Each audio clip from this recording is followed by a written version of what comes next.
I'm Brad Sugars, Chairman and Founder of ActionCOACH, and my job here is the Business Coach. Obviously another session on business coaching and how to help you grow your business, and in doing so really look at what creates success. Today's about the 6 levels that we use at Action International to help grow any and every business that we work with. And really what today's all about is about how to get yourself as a business owner to grow to the business to a point where you don't have to be there anymore.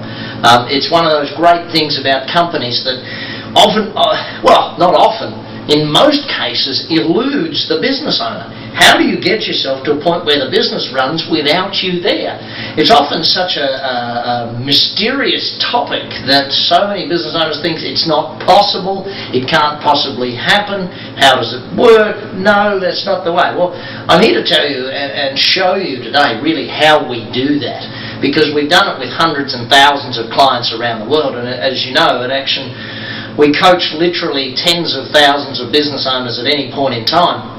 And because we have 1,000 offices in 23 countries across the world doing this, the strategies that I first came across and I built and have now taught to all of my coaches around the world that I'm going to share with you here today about how to grow your business are some of the things that we step people through over our programs, and it could be at our Profit Club, which starts at just under $1,000 a year from peer-to-peer coaching right through to our one-to-one coaching.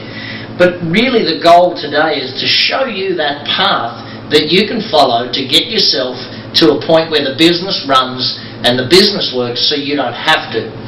Let me preface that. You see, the majority of business owners that I come across don't really understand what business is. Let's take a look at my definition for a business first and foremost. I define business differently to most people. The first part of my definition is a commercial enterprise, a commercial profitable enterprise. Once people understand that, and see, I do an activity with people a lot where I ask them to think about if they own their own business or not. The majority of people say yes, but then I ask you to do a simple activity, and that is this. What if instead tomorrow morning you woke up at say 10 a.m, rang someone at your business and said, you know what, I'm not coming in for 12 months, I'll see you when I get back. How would the business survive over that 12 months? What would happen to it? If, you know, to most people, they don't have a business. They have a job where they are their own boss. And there's a distinct difference between the two. My definition again, a commercial profitable enterprise, the next stage, that works. See, the reason why most business owners work so hard is their business does not work. They do. It's all in their head, it's in their mindset, it's their way of doing things, and their employees and the business itself doesn't actually work. The owner does the work, and that's how it happens.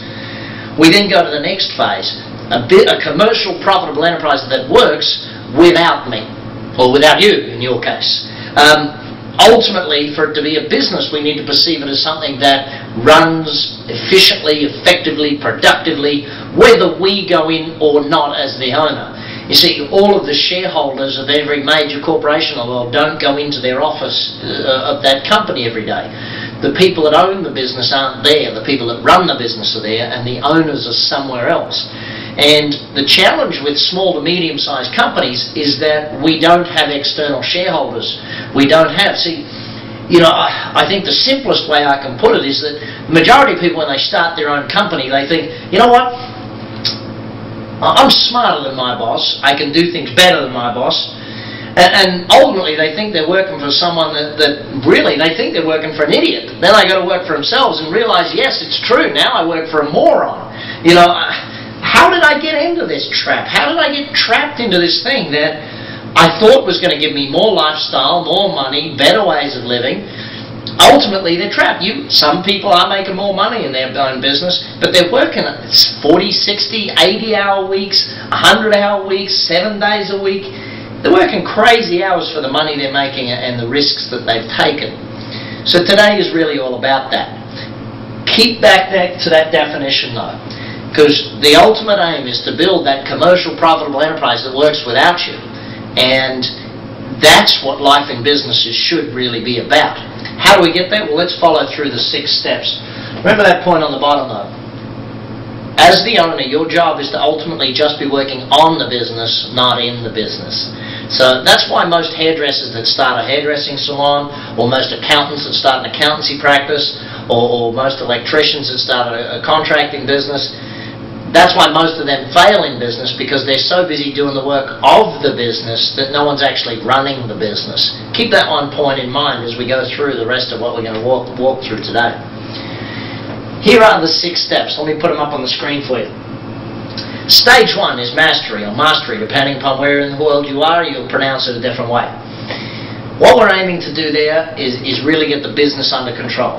I'll define it for you this way. The mastery, then the niche, then we move up to the leverage, the team building, the synergy, and the results. Those are the steps that should throw off more time and more money for you.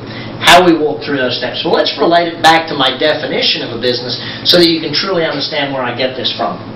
Bottom level, that mastery level. Mastery is really the first stage in growth. How that defines with the definition is that's where we want a commercial enterprise. We want something that delivers a product or service consistently in a productive and effective manner at a base level. Now, most of the companies we go into have not even achieved this level of growth. Here's what I mean by that. If you look at their time and their productivity, it's not really done well. If you look at their delivery of their product or service, it's not done consistently. If you look at their management of their business, how they manage the money segment of their business, it's not done well. They don't know their numbers well enough, their indicators, their profitability. A lot of these things are the real basic fundamentals that we need to start with most business owners. Now, a lot of business owners have this very correct, and it's really great to see. The challenge is that when they've got some parts of it correct, it covers up other areas which really we do need to address, but you can get away without addressing them because they've got some parts working but not other parts. And that's where it's really important to get that whole foundation correct. It's kind of like, you know, the old building a house analogy. You got to get the foundations correct before you start building on top of that. If we're going to build a skyscraper in your business, we use that analogy, we really need this level to be fundamentally correct before we step through to that next phase of growth.